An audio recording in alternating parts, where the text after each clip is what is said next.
Pakai minyak HSA88, jadi nggak berasa capeknya melayani orang sebanyak itu. Ibu-ibu panitia yang lain sampai tanya, resepnya apa sih? Kok masih fresh dan bugar begitu? Ibu keluarin aja langsung dari tas minyak HSA88-nya.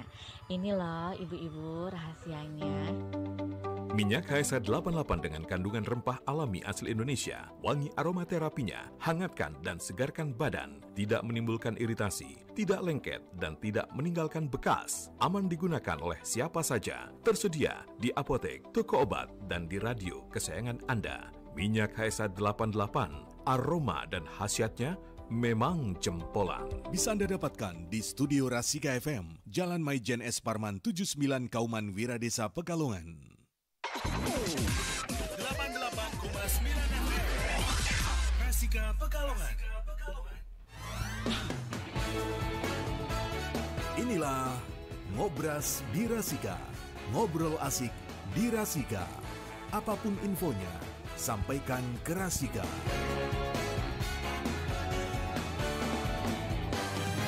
Ya, ngobrol asik di Rasika, apapun infonya sampaikan ke Rasika. ya. Kali ini spesial tiap Jumat ngobras berpalekat, berbicara pemilu Santai lebih dekat. Ya, Betul dan sekali. kita saat ini berusaha untuk lebih dekat dengan KPU, Ya. terutama dengan narasumber kita Bapak Haji Ahyar Budi Pranoto, Divisi Sosialisasi dan pendidikan pemilih, partisipasi masyarakat dan sumber daya manusia. Iya, selamat siang Pak Ahyar. Ya, selamat siang. Alhamdulillah, senyumnya masih tetap kelihatan meskipun tertutup masker ya kan. Benar, biasa seperti apa memancarkan kebahagiaan di pagi hari ini. Ya, tapi yang jelas kalau kita ingat pemilu sesuai temanya kita tadi apa? Perbedaan sistem pemilu di Indonesia dari masa ke masa, Mas Jamil. Kita ingat lagu Mas Pemilu. Ya. Pemilihan umum telah memanggil kita, semua rakyat menyambut gembira, hak demokrasi Pancasila, kita Indonesia merdeka. Ya, tapi berbicara tentang pemilu dari masa ke masa, itu Indonesia itu udah berpengalaman menyelenggarakan pemilu itu sekitar 11 kali. Betul, 11 kali itu sudah dimulai iya. sejak tahun 99, 1955 sampai dengan tahun 2004. Ya, dan 3 kali pemilu presiden itu sejak tahun 2004. Iya, betul. Ya, sementara untuk pemilu yang tanggal 17 April 2019 itu merupakan pengalaman pertama ya bagi bangsa kita sebagai bangsa yang demokratis terbesar pertama di Asia dan terbesar ketiga di dunia. Ini kaitannya dengan jumlah penduduk kita ya kan. Ya, dan saat itu juga pertama kalinya Indonesia itu memilih yang namanya presiden beserta wakil rakyat di pusat dan di daerah. Iya, nah kalau saya eranya mengikuti pemilu itu pas setelah SMA itu kan 17 tahun.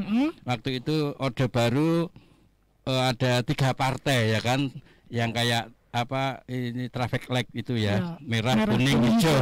Iya, benar.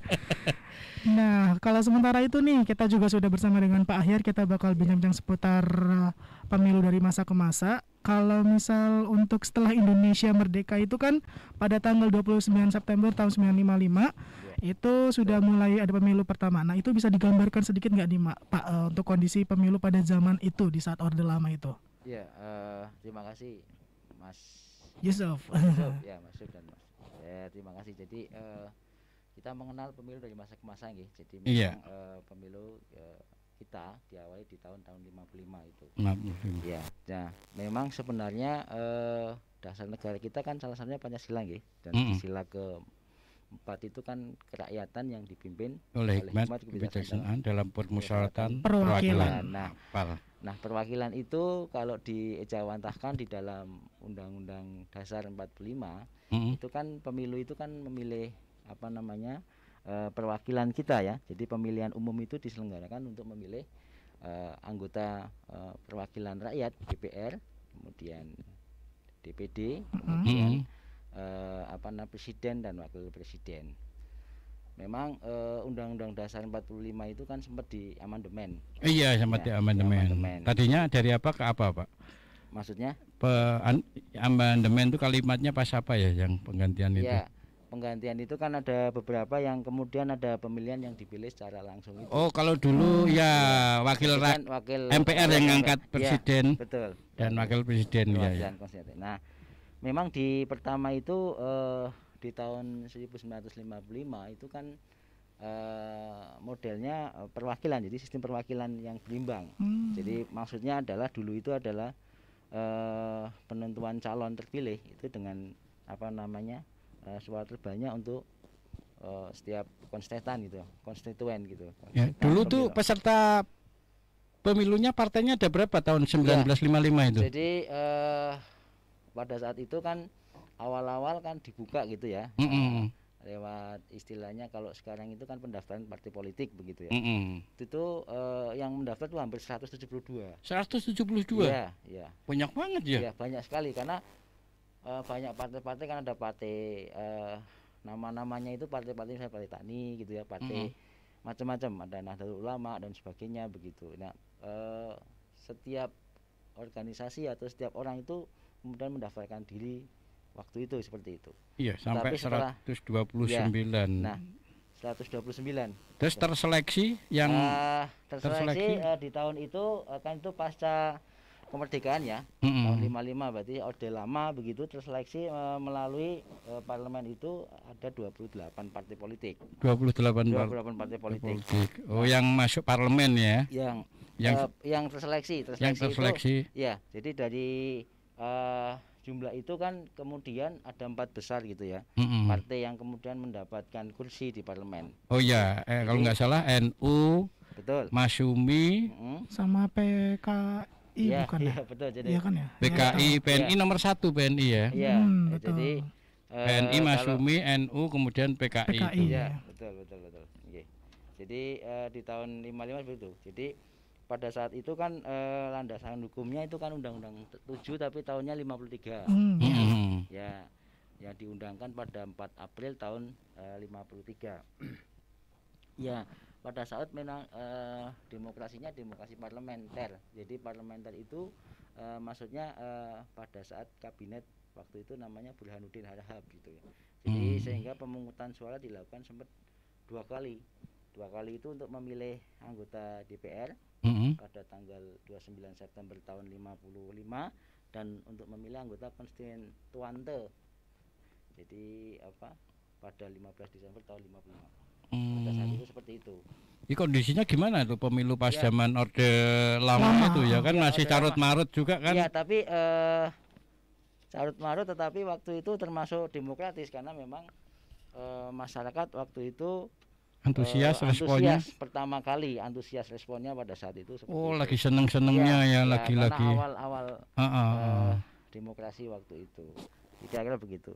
Nah, kalau di tempat saya perolehan suara waktu itu memang yang 4 besar itu ada Partai Nasionalis Indonesia, ada Masyumi, ada Nahdlatul Ulama, NU, dan Partai Komunis PKI waktu itu. Yang 4 besar seperti itu. Itu Orde Lama pas jadi Orde Lama 1955. Kalau Orde Baru? Orde Baru berarti pada saat sebenarnya ini tahun 71 itu. 71 itu mulai melalui MPR, kemudian 71, kemudian 77 dan sampai tahun 97. Nah, itu perbedaannya gimana itu, Pak? Perbedaannya gimana? Partainya kan yang di Orde Lama sama Orde Baru yang setelah perpindahan itu. Iya, Orde Lama kan partainya masih banyak. Kalau Orde Baru? Jadi pada saat Orde Baru itu berarti waktu itu melalui MPR. Jadi ada Majelis Permusyawaratan Rakyat. Waktu itu di tahun 71. Oh, yang mengangkat dan memberhentikan. Betul. Mengangkat, melantik dan memberhentikan presiden dan wakil presiden. Ya, betul. Kira-kira seperti itu. Nah, kemudian waktu itu dinamakanlah Orde Baru dari yang lama itu. Ya, presiden waktu Orde Baru seumur hidup ya? Sebenarnya di undang-undang tidak diatur, makanya di amandemen itu diatur periodisasi.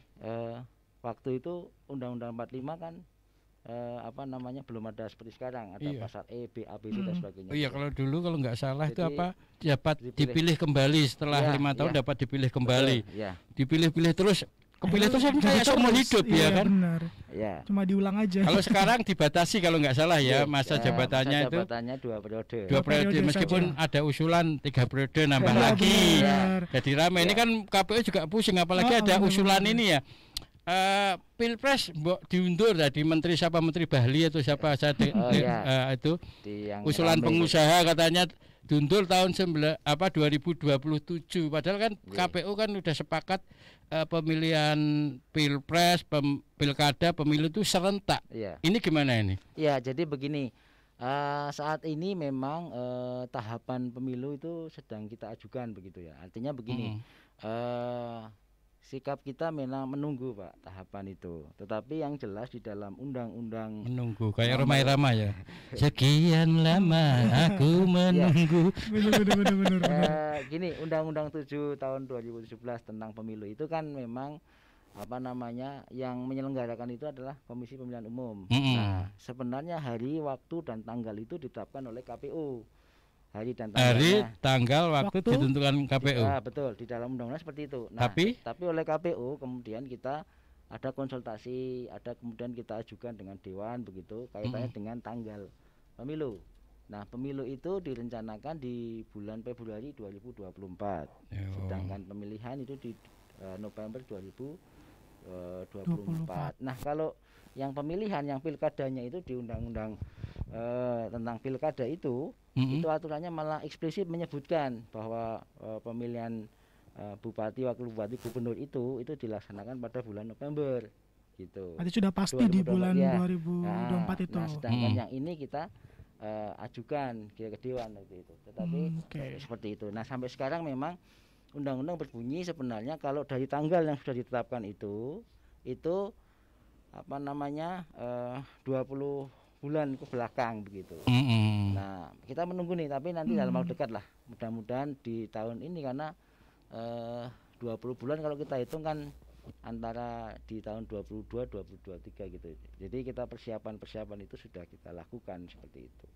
Nah, berkaitan dengan informasi atau di televisi di manapun itu kan memang setiap orang berhak untuk menyampaikan pendapat begitu ya. Apalagi kelasnya adalah pejabat dan sebagainya. Tapi kita tetap pada aturan yang ada begitu Pak. Iya, yang ngomong soalnya pejabat, menteri, Bali. Kalau yang ngomong saya ngusulin sopo kowe enggak ngefek. Tapi ketika yang ngomong pejabat itu kan mesti ngefek. Iya benar. Tapi kita KPU sebagai penyelenggara itu bekerja berdasarkan aturan yang ada Pak. Konstitusi. Begitu, konstitusi yang ada sehingga pasti itu nanti Pak akan berjalan waktu yang namanya informasi ya atau yang namanya berita itu pasti akan apalagi akan mendekati pada penentuan putusan KPU berkaitan dengan tahapan itu kira-kira begitu ya. Berarti kalau nanti sudah diputuskan itu nanti berarti akan kita laksanakan Pak gitu. Kira-kira mau diputuskannya kapan ya? Ya kalau pertanyaannya diputuskan kapan kan sedang kita ajukan. Sementara ini di DPR kan masih beberapa yang khususnya KPU KPU yang sekarang ini sudah kita ajukan karena hari ini kemarin itu kan baru seleksi KPU RI yang baru Pak. Nah, jadi di bulan April nanti itu pelantikan KPU yang baru. Nah, tetapi KPU yang sekarang ini yang bertugas ini sudah kita ajukan begitu. Nah, tinggal dibahas oleh yang nanti akan terpilih siapa. Ya. Gitu. Tapi untuk pemilu pertama di Indonesia 1955 itu yang menarik apa yang membedakan dengan pemilu Orde Baru, yang menarik apa ini ya, Pak Ahyar? Kalau menurut literasi karena waktu itu saya kan belum lahir juga gitu kan. Betul. Sama saya juga belum lahir, kita masih muda dibanding pas tahun 55. Ya, jadi waktu itu adalah pemilu yang pertama satu. Yang kedua masyarakat kemudian rasa ingin mensuarakan kepada partai yang ada karena partainya cukup banyak tadi. Jadi misalnya saya punya partai terus tetangga saya, saudara saya banyak yang dukung yang kayak Pilkades mungkin ya. Kira-kira begitu karena kan banyak banget itu ya. Itu biayanya mungkin dari mana ya kalau pemilu? Kalau sekarang kan partai politik biayai oleh negara ada. Ya, kalau itu ada aturannya seperti itu. Yang masuk di parlemen. Kalau dulu belum kali ya, swadaya atau gimana? Ya lah, masyarakat kan kemudian hampir sama dengan pemilihan kepala desa itu gitu kan, kira-kira begitu. Antusias banget. Karena kan dari pasca kemerdekaan, dari 45 kita merdeka dan sebagainya, kira-kira 10 tahun itu kan kemudian perlu ada suatu pemimpin begitu kan. Jadi masyarakat kemudian berduyun-duyun untuk bisa memberikan suara. Memang dalam sejarah itu termasuk yang cukup baik, cukup demokratis gitu, walaupun banyak gitu Pak ya. Oh, itu yang paling dianggap euforianya tuh terasa Mas, karena kan sudah lama tidak ada pemimpin baru saat itu. Wah, sangat masalahnya partainya banyak banget, 129 kurang lebihnya. Kemudian itu yang awalnya Pak. Awalnya.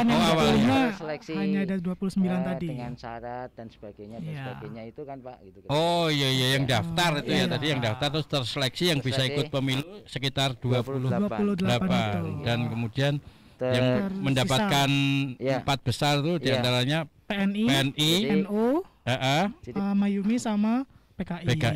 Jadi kalau saya bacakan cukup banyak ini Pak. Jadi 10 besar itu ada Partai Serikat SII, ada Parkindo, Partai Kristen, ada Partai Katolik, ada Partai Sosialis Indonesia, ada IPKI, ada banyak sekali partai-partai. Tapi yang familiar kan kayak Partai Nasional Indonesia itu mendapatkan sekitar 8.433.000 kurang lebihnya. Kurang lebihnya. Dan Masumi sekitar 7.900.000. Jadi kalau kursinya itu hampir 119. Oh, kursinya yang diperebutkan. Bukan betul. Jadi jumlah suara se-Indonesia seperti itu, suara. Gitu. Kan banyak partai sekitar 28. Iya. Jadi kalau di data kami, di literasi kami itu kan PNI itu kursinya ada 119. Kemudian Masumi ada 112. Kemudian NU ada 91. Kemudian Partai Komunis itu ada 80. PSII ada 16, terus seperti itu, Pak. Terus pas yang ini yang mendapatkan kursi di parlemen. Yang nggak mendapatkan kursi bawa kursi sendiri gitu ya. Atau bikin sendiri gitu. Itu yang paling kecil aja Murba Berki itu ada 1 kursi itu Pak. Oh Pak, yang paling kecil dari 28 itu? Iya, ada dapat 1 kursi. Lumayan dapat kursi, apalagi kursinya empuk itu kan kalau mau berdiri males. Kalau udah duduk lupa berdiri, kursinya empuk. Kayak ini kan kursinya empuk ya kan nyaman, ya kan? 5 tahun duduk di kursi empuk kan sangat-sangatlah nyaman. Terus disuruh berdiri kepengen duduk lagi. Bisa membuat diri juga makin sehat ya kan, duduk di kursi yang nyaman ya. Oke, kayaknya makin asik aja juga nih perbincangan kita ya Mas Jamil ya. Bersama dengan Pak Ahyar, dan untuk kawan Rasika bisa tonton dan juga dengarkan kita di 88,9 FM dan juga di channel YouTube kita Rasika TV Official. Tapi nanti kita akan kembali lagi Mas Jamil ya. Dan juga masih bersama dengan Pak Ahyar dari KPU Kabupaten Pekalongan. Ya, kita masih di Ngobras Berpalekat. Rasika FM. Kenapa harus memilih Udinus? Yang pasti Udinus sudah terakreditasi.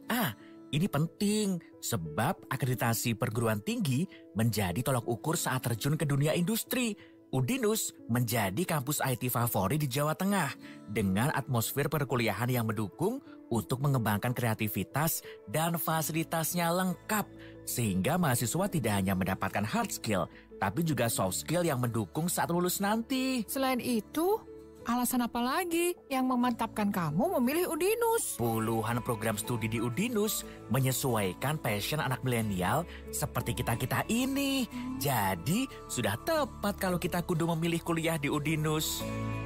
Universitas Dian Nuswantoro, Udinus Semarang, saat ini telah membuka jalur prestasi penelusuran minat dan kemampuan PMDK Udinus tahun akademik 2022-2023. Jalur PMDK tahap kedua dibuka hingga 5 Februari 2022.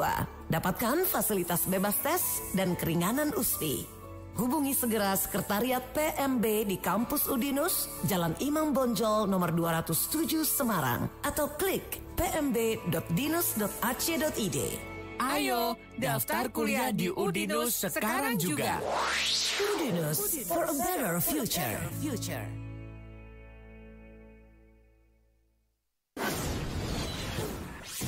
Aku beri 1 permintaan. Saya ingin cantik, tapi nggak mau ke salon Om Jin. Gampang itu. Ayo, ikut saya. Wah, saya di mana ini Om Jin? Kok banyak perhiasan emas?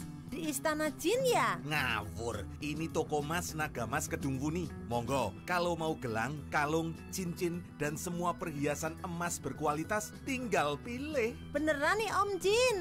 Boleh saya pakai semua? Boleh. Boleh saya ambil semua? Ngawur, beli toyo. Di toko emas Nagamas Kedung Wuni, jual dan tukar hanya 5%, asal tidak rusak. Om Jin! Toko emas Nagamas Kedung Wuni menyediakan berbagai macam perhiasan emas, model terbaru dengan harga terbaik. Tidak ada ongkos apapun. Jual dan tukar hanya 5% asal tidak rusak. Permata hilang diganti gratis. Yang suka berhias sambil menabung, ingat hanya di Toko Emas Nagamas Kedung Wuni. Toko Emas Nagamas Kedung Wuni beralamat di Jalan Capgawen atau depan Pasar Kedung Wuni Blok B sebelah Jembatan Kedung Wuni. Berhias sambil menabung hanya di Toko Emas Nagamas Kedung Wuni. Ayo adik-adik, ikuti Lomba Mewarnai dan Fashion Show 2022 dengan tema Sehat Cerdas Anak Indonesia. Lomba Mewarnai, kategori kelompok bermain, pukul 9 sampai dengan selesai. Kategori TK dan RA, pukul 10 sampai dengan selesai. Maksimal 35 peserta. Biaya pendaftaran Rp20.000 mendapatkan rice box dan soft drink. Lomba Fashion Show, kategori A, usia 5 sampai 9 tahun, pukul 1 siang. Kategori B, usia 10 sampai 14 tahun, pukul 2 siang. Dan kategori C, usia 15 sampai 25 tahun, pukul 3 sore. Biaya pendaftaran Rp40.000 mendapatkan rice box dan soft drink. Lomba Mewarnai dan Fashion Show 2022, Minggu 6 Februari 2022 di Resto Samudra Seafood Kasepuan Batang. Pendaftaran sampai dengan 3 Februari 2022. Pemenang akan mendapatkan trofi, piagam, uang tunai, spesial gift dari Samudra Seafood. Untuk keterangan lebih lanjut hubungi 0878 9255 2255 dan 0852 2697 1821. Acara ini didukung oleh Himpaudi Kabupaten Batang. Mau kemana Bu Wiwi? Kok buru-buru? Mau beli obat buat bapaknya anak-anak ini loh. Tapi bingung mau beli obatnya apa. Penyakitnya macem-macem sih. Oh gitu. Kasih Propolis Maxi aja Bu. Semua keluhan insya Allah bisa bablas. Belinya di mana Om? Propolis Maxi bisa dibeli di semua apotek dan toko obat di wilayah Pemalang, Pekalongan, Batang. Pokoknya Propolis Maxi di semua apotek dan toko obat ada. Propolis Maxi terdaftar di BPOM dan teruji standar klinis.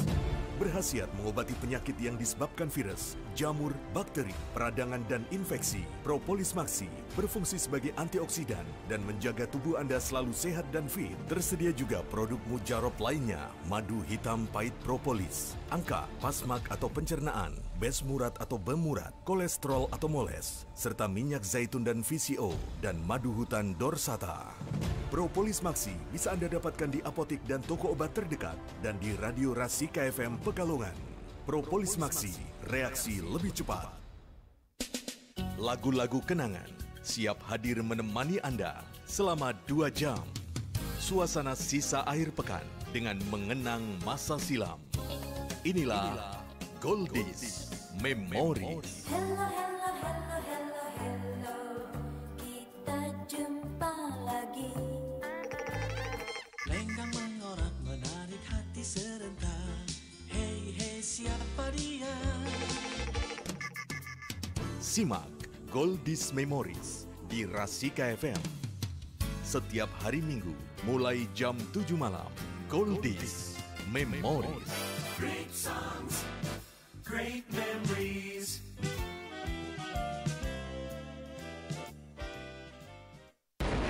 Jawa Tengah adalah laboratorium bencana, mulai dari banjir hingga tanah longsor. Untuk itu, dalam rangka menghadapi musim penghujan, saya meminta kepada seluruh masyarakat Jawa Tengah untuk waspada, serta menghubungi BPBD atau aparat pemerintah terdekat saat terjadi bencana. Kepada kawan-kawan Bupati Wali Kota, saya meminta agar membuka posko 24 jam, menyebarkan nomor posko sampai dengan tingkat desa dan kelurahan. Siapkan sarana prasarana yang dibutuhkan. serta adakan gerakan bersih-bersih sungai dan perbaiki seluruh saluran air di masing-masing wilayah.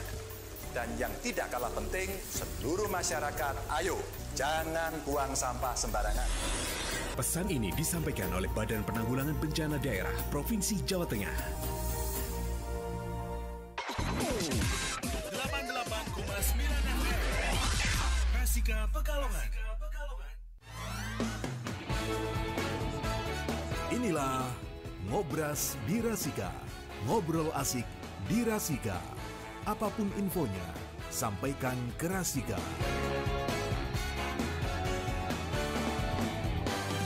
Ya, ngobrol asik di Rasika. Apapun infonya sampaikan ke Rasika. Dan kita masih ngobras bersama KPU, ngobras berpalekat. Berbicara pemilu santai lebih dekat. Dan kita masih bersama dengan siapa nih, Pak? Ya, Bapak Ahyar. Ya, kita ingin lebih dekat dengan Pak Ahyar ini biar kita tahu tentang sejarah pemilu dari masa ke masa. Dan ini perlu banget kita ketahui ya, apalagi terutama buat teman-teman yang sangat-sangat mungkin tertarik dengan dunia perpolitikan ya kan? Iya, karena apalagi nanti tahun 2024 kita bakal melaksanakan pesta demokrasi lagi gitu. Kita agar tahu biar ingat jas merah, jangan pernah melupakan sejarah. Karena itu semuanya itu proses. Proses itu prosedur menuju sukses. Karena selalu ada perbaikan pemilu itu ya dari demokrasi terpimpin 1955 kemudian 71 sampai 97 itu parlementer itu eranya Pak Harto, kemudian ada perubahan lagi 99 itu reformasi pemilu ya kan. Dan kalau KPU itu saya kayaknya waktu SMA belum pernah mengenal KPU. KPU tahun berapa ya? Ya. Jadi memang sebelumnya dari tahun yang pertama 55, kemudian yang kedua 71 dan seterusnya itu memang dibentuk sebuah kepanitiaan ya. Namanya Panitia Pemilihan Indonesia gitu kira-kira. Oh, sebelum KPU itu PPI, Panitia Pemilihan Indonesia. Nah, itu di pusat, kemudian ada panitia pemilihan di daerah dan sebagainya itu. Nah, kemudian muncul Komisi Pemilihan Umum itu karena sebelumnya kan juga dari partai politik itu menjadi panitia. Jadi pemain juga menjadi panitia. Jadi sebelum ada KPU ya? Ya, sebelum ada KPU. Jadi masih PPI itu isinya orang-orang partai juga di dalamnya. Sehingga perwakilan dari partai begitu kira-kira. Iya, bisa jadi ditakutkan mungkin ya akhirnya yang bikin aturan partai sendiri yang melakukan. Nah, akhirnya terbentuk KPU itu biar lebih netral, lebih objektif ya. Jadi undang-undang itu. Kemudian terbentuklah KPU itu berdasarkan undang-undang tentang penyelenggara KPU itu. Jadi yang melaksanakan pemilu dan pemilihan secara nasional itu adalah yang namanya Komisi Pemilihan Umum. Nah, KPU itu kira-kira di tahun 2003. Nah, 2003 untuk melaksanakan pemilu yang 2004 waktu itu pemilihan presiden secara langsung waktu itu 2004. Jadi orde reformasi itu. Jadi reformasi pertama itu kan di tahun 99. Betul. Setelah pasca lengsernya Pak Harto ya. Tahun 98 itu kemudian 99 diadakanlah pemilu lagi. Pemilu di orde reformasi itu melalui MPR begitu. Nah, itu memang dibuka. Nah, waktu itu memang di SD reformasi itu tadi panitia pemilihan Indonesia itu yang melibatkan. Kemudian ada partai politik ada sebanyak 48 orang. Kira-kira seperti itu. 48 partai politik dibuka itu. Ya tadi kan kalau pemilu di Orde Baru tahun 1971 atau sampai 1997 itu Orde Baru itu apa aja sih pemilihan parlemen aja ya? Tetap memilih wakil rakyat ya Pak, memilih wakil rakyat dalam ini DPR gitu ya. Memilih itu. Pemilihan presiden waktu itu diangkat ya di sama MPR ya? Melalui MPR itu kan. MPR. DPR itu juga anggota MPR kira-kira begitu. Berarti hanya murni. Dulu kan ada MPR itu berarti kan selain dari parpol yang mendapatkan kursi itu juga dari utusan daerah. Utusan daerah sama utusan golongan ya. Seperti itu. Kalau sekarang utusan daerah itu menjadi apa? DPD. Dulu istilahnya kan utusan daerah. Utusan golongan udah nggak ada ya? Sudah nggak ada. Ya seperti itu. Jadi sekarang sejak di tahun 2004 itu kan dipilih secara langsung gitu ya. Artinya dipilih secara langsung itu presiden dari dan wakil presiden gitu kan. Kemudian DPD-nya lewat pemilu DPD, kemudian legislatif DPR-nya itu dipilih secara langsung. Secara langsung. Oh iya benar-benar. Nah, jadi mulai tahun berapa dimilih langsung itu 97 ke atas ya? Itu dari 2004. Oh 2004. Iya. Karena misalnya kalau dulu kan caleg itu kan berdasarkan nomor urut yang menentukan, walaupun pemilihannya langsung tapi yang menentukan partai. Kalau sekarang peraturannya berubah, suara terbanyak ya kan. Ya, jadi betul. Jadi di 99 tadi pertama di reformasi itu penentuan nomor urut. Jadi waktu itu sistem perwakilan yang berimbang. Maksudnya waktu itu kan dibukalah keran yang tadinya Orde Baru ada 3 partai menjadi 3 partai. Nah, dari 3 partai menjadi berapa setelah itu? 48. Karena kan 48 dibuka keran itu, aturan itu berkaitan dengan partai politik. Nah, kemudian ada 24, tetapi yang ada di parlemen, di dewan itu ada 16 partai politik. Nah, yang lolos gitu, yang dapatkan kursi gitu Pak. Memang betul tadi Mas Jamil mengatakan bahwa di tahun 99 itu penentuan calon terpilih menggunakan nomor urut. Jadi yang menentukan itu kan partai politiknya. Ya, jadi kalau nomornya nomor 1, nomor peci gitu ya. Nomor peci ya. Sepatu kira-kira begitu itu. Iya. Nomor peci apa nomor sepatu Pak? Nomor sepatu kan di atas. Iya, nomor peci ya udah calon jadi. Kira-kira begitu ya. Nah, jumlah kalau sekarang kan peci atau sepatu udah bebas, yang sepatu bisa kepilih ya kan? Bisa. Karena suara terbanyak nggih. Kalau sekarang dengan aturan undang-undang itu dengan suara terbanyak gitu. Jadi boleh jadi nomor 1 nggak terpilih, nomor 2 atau nomor di bawah itu bisa. Seperti beberapa yang kemudian terpilih dengan suara terbanyak itu. Yang terbanyak. Nanti juga ada model kayak kemarin kita bicarakan PAW pergantian antar waktu. Betul. Sakit mengundurkan diri atau karena melanggar. Ya, kemarin kan sudah dibicarakan tuh kaitannya dengan PAW oleh Pak Hasin gitu ya. Itu kan ada ketentuan dan kriterianya. Nah, berarti nun sewu seperti kemarin di Kabupaten Pekalongan kan ada yang meninggal nih ya. Yang meninggal, kemudian yang menggantikan ya di daerah pemilihan itu setelah di bawahnya, walaupun mungkin dapat nilai hanya 100 atau 50 dapat suaranya, tapi karena memang urutannya urutan nomor 2 setelahnya itu ya itu bejo namanya Pak. Iya. Oke. Iya karena gitu kan. Nah, untuk peralihan dari yang Pilpres di tahun 2004 terus berarti 2009 sampai dengan terakhir 2019 ya Pak? Iya, kan 2009 itu di 17 April kemarin gitu. Nah, itu ada perubahan-perubahan apa aja tuh Pak selama dari setelah reformasi terus masuk ke era di 2004 yang KPU menangani sampai 2019 terakhir kemarin? Iya, jadi tadi di 99 itu kan pertama ada reformasi gitu ya. Betul. Kemudian setelah reformasi itu kemudian pemilihan dilakukan di 2004 masih order reformasi itu kemudian ada pemilihan langsung presiden dan wakil presiden, kemudian pileg gitu, seperti itu. Kalau kemudian itu pemilih parlemen yang milih kayak pilkada. Kalau pilkada itu mulai kapan ya? Kalau pilkada sekarang kan suara rakyat. Kalau dulu kan dipilih oleh DPR setempat, DPRD setempat ya. Iya. Jadi di pemilihan kada ya, pemilu kada itu di 2 pemilihan langsung gitu maksudnya. Seperti itu. Jadi dulu dipilih oleh sama. Jadi kalau itunya sama Pak, seperti yang tadi. Pilpres tadi sama yang berarti di MPR tadi. Serentaknya sama pemilihannya langsung itu sama Pilpres sama pilkada sama ya. Betul, dipilih secara langsung itu seperti itu sama. Tapi ada wacana kembali ke Undang-Undang Dasar 45. Dulu pernah ada wacana kayak begitu agar presiden, wakil presiden itu dipilih, diangkat dan dilantik oleh MPR, kemudian di DPRD juga gitu untuk biar biayanya itu enggak repot. Toh ketika pemilihan langsung itu juga ujung-ujungnya kan salaman itu mengeluarkan kayak begitu. Tapi kalau diwakilkan oleh wakil-wakil rakyat udah nggak ribet, nggak lalu ada pesta, itu gimana ini?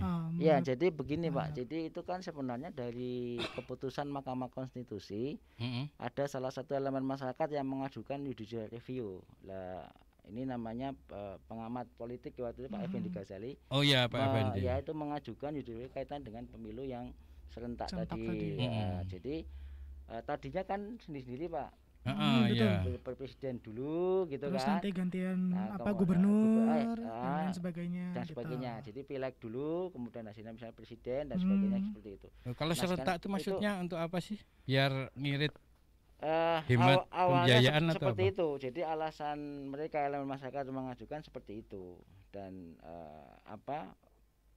pemilihan itu kan berarti tidak parsial gitu. Jadi secara keseluruhan, baik itu pileknya, presidennya maupun gubernur bupatinya. Tadinya sebelum ini nanti 2004 itu kan serentak secara keseluruhan Pak. Kalau kemarin kan serentaknya hanya beberapa sesuai dengan masa jabatannya masing-masing.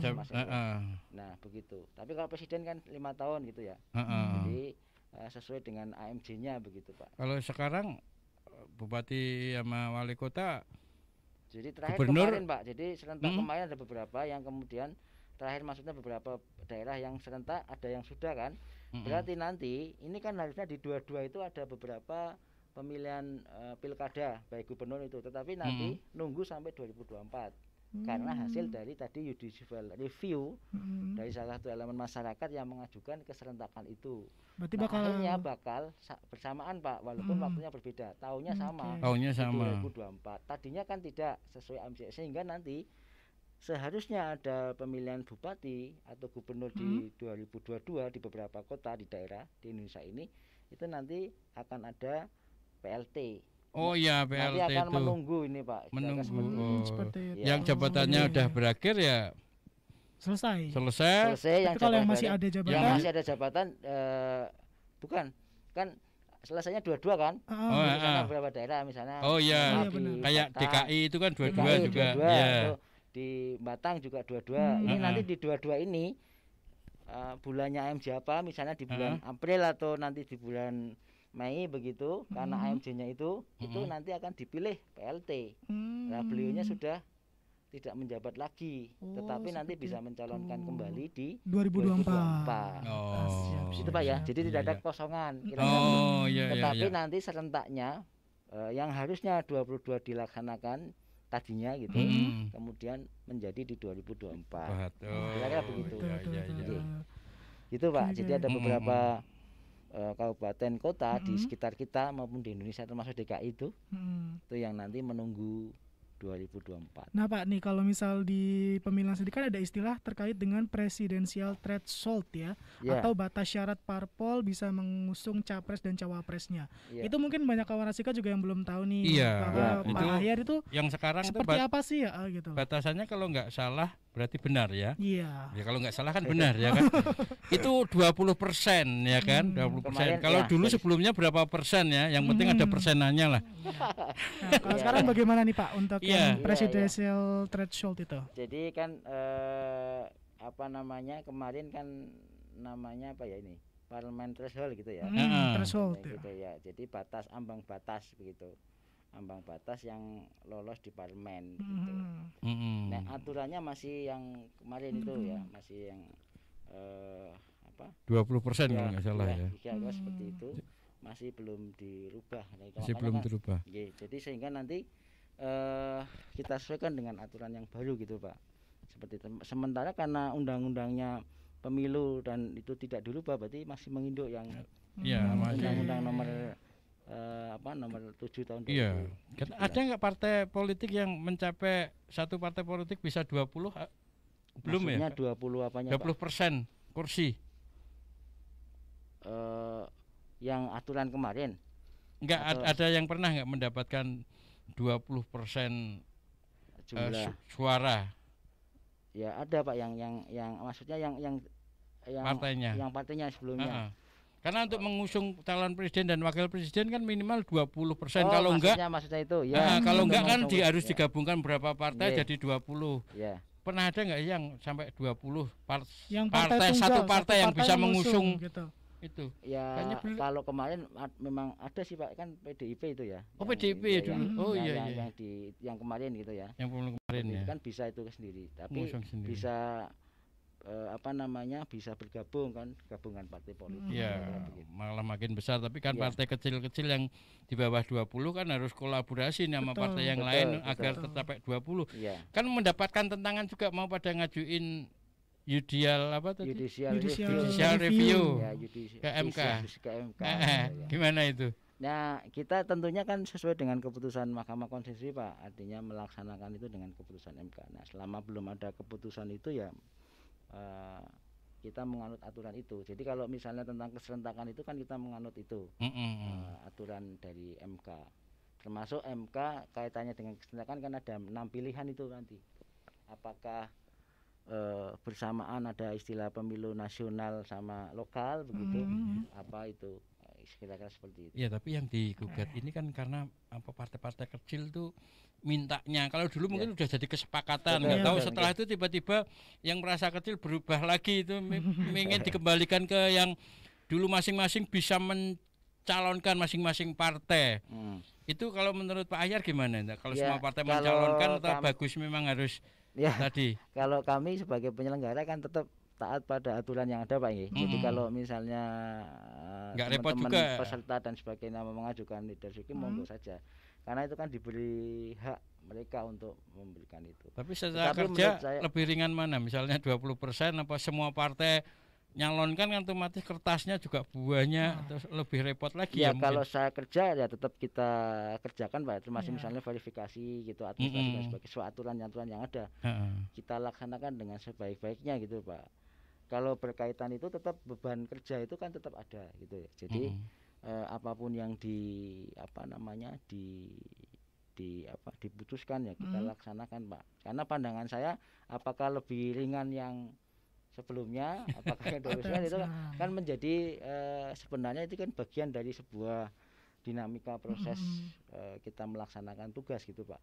Sebenarnya kan begitu, tidak sebenarnya kan barang yang kelihatan gitu ya. Artinya misalnya kayak verifikasi faktual, administrasi, verifikasi faktual dan sebagainya, sesuai aturan itu ya kita lakukan dengan sebaik-baiknya. Kalau Yusuf gimana? Misalnya ambang batas 20% atau setiap partai boleh mengusulkan calon wakil presiden dan presiden. Kalau perlu independen juga boleh. Itu Yusuf gimana? Saya mengikut dengan Pak Ahyar. Kalau ini Pak, kalau mengikut KPU. Kalau calon perseorangan tetap diatur, tetap ada. Ada pilpres ada ya? Kalau pilpres belum. Pilpres belum ya. Ini yang pilkada, yang pemilu. Oh, yang pilkada ada, ya udah. Calon perseorangan.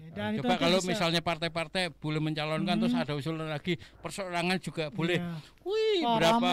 Aduh. Nah, itu nanti kita bisa bahas lagi nih. Untuk presidennya maksudnya Pak Cahyo. Iya, betul. Nah, itu nanti kita bisa bahas lagi nih, ulik lagi nanti di segmen terakhir, tapi kita harus dengerin dulu nih yang satu ini. Rasika FM.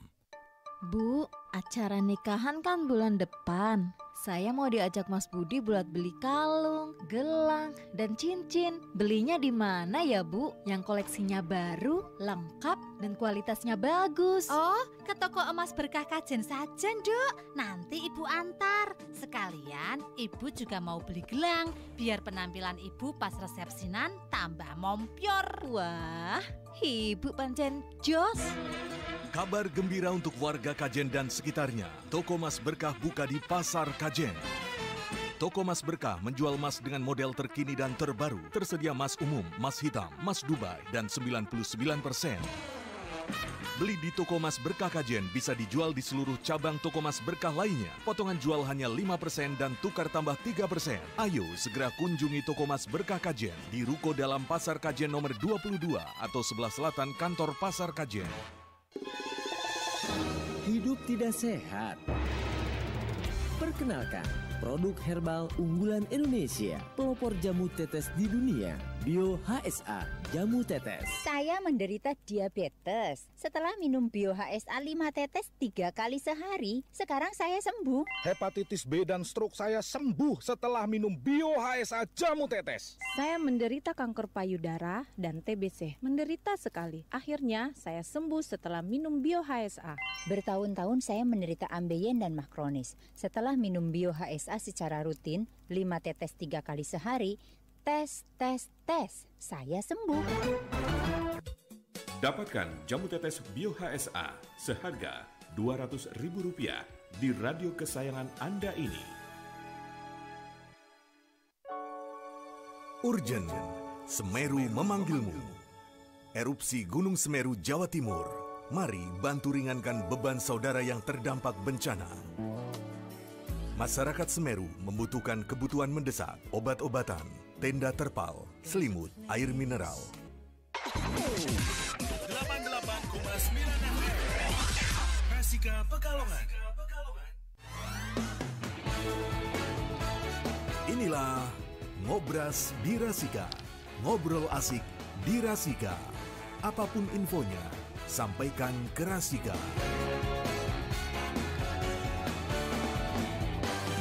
Ya, ngobrol asik di Rasika, apapun infonya sampaikan ke Rasika. Ya, kita masih di Ngobras berpalekat, berbicara pemilu santai lebih dekat.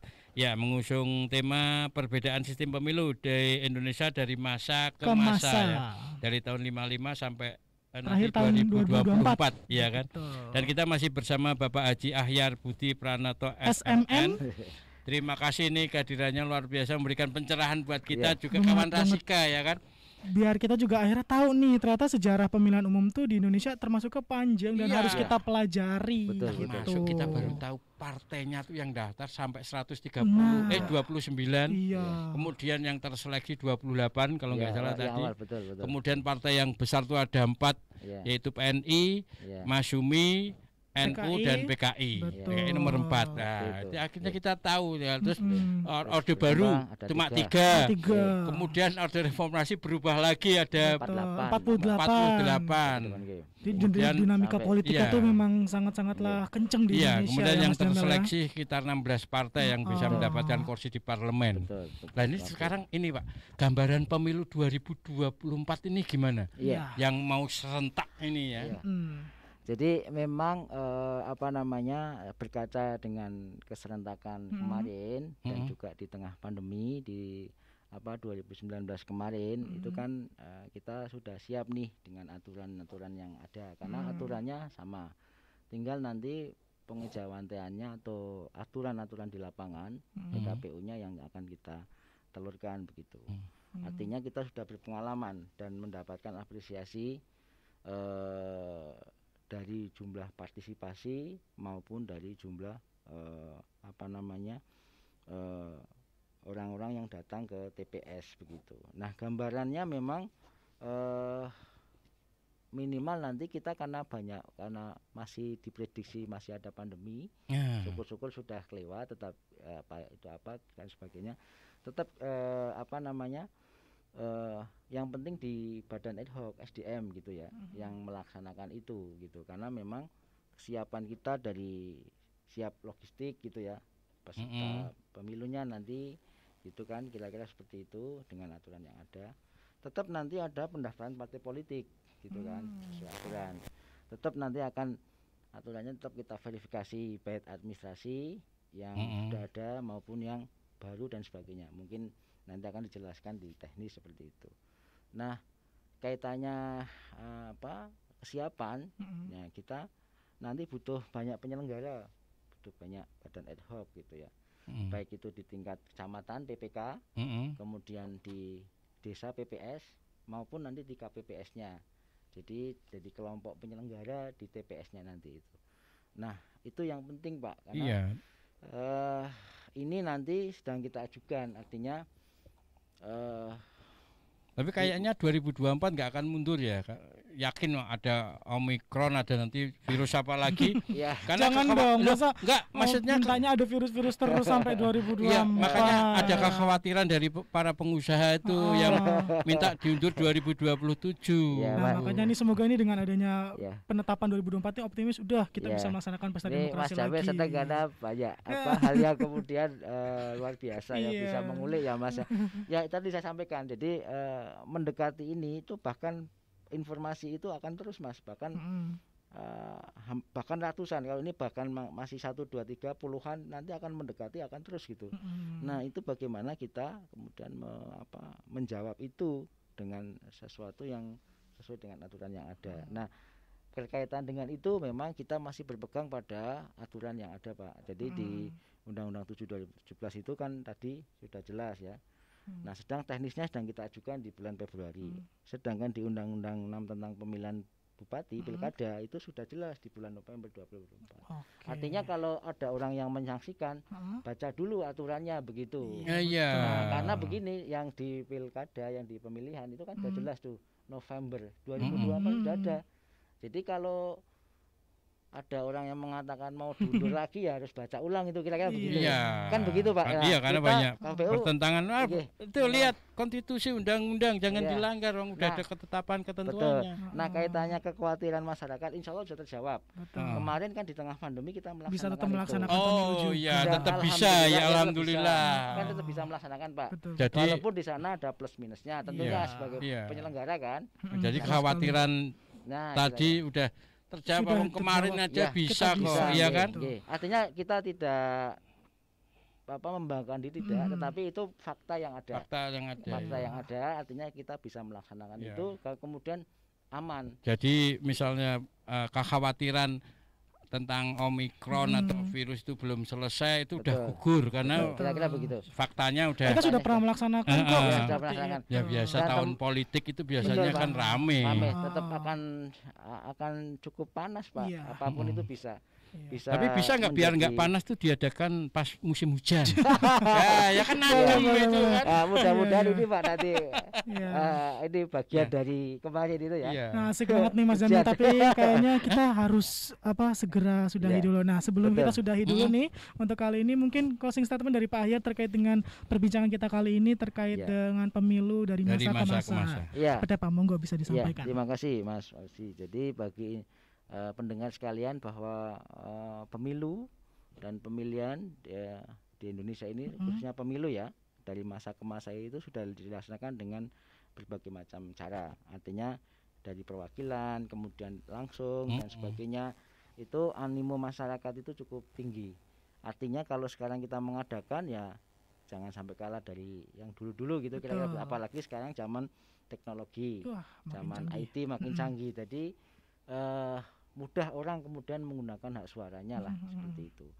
Kemudian yang kedua, insya Allah masyarakat pendengar itu pemilu akan tetap dilaksanakan di tahun 2024 sesuai dengan aturan itu. Nah kita mohon doanya ini kira-kira seperti itu, karena segala sesuatu sudah kita siapkan, tinggal nanti kita pelaksanaan. Ya memang kita tidak bisa memungkiri nih kita tidak tahu ke depan karena aturan kan dibuat oleh manusia juga. Kira-kira begitu. Tidak bisa ada sebuah perubahan-perubahan. Tetapi secara konstitusi baik keputusan MK kemudian konstitusi kita itu sudah diamanatkan seperti itu, sehingga kita akan siap melaksanakan pemilu dan pemilihan di 2024. Saya kira itu. Oke, terima kasih Pak Ahyar. Terima kasih Pak Ahyar, luar biasa pencerahannya ya. Dan akhirnya kita menambah ilmu baru lagi tentang enggak cuma kita, kawan Rasika apalagi yang juga lagi gabung sama kita. Oh ternyata. Iya, dari tidak tahu menjadi tempe. Kalau tahu goreng di goreng dadakan sering beli itu ya. 500-an. Sekarang tambah kecil, malah ngomongin itu apa?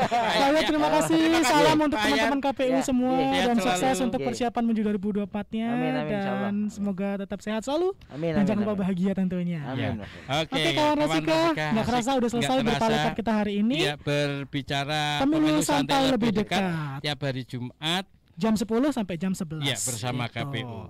Dan kita dengarkan dulu yang satu ini dan tetap di Rasika Pekalongan di Ngobras. Ngobrol asik di Rasika, apapun infonya sampaikan ke Rasika.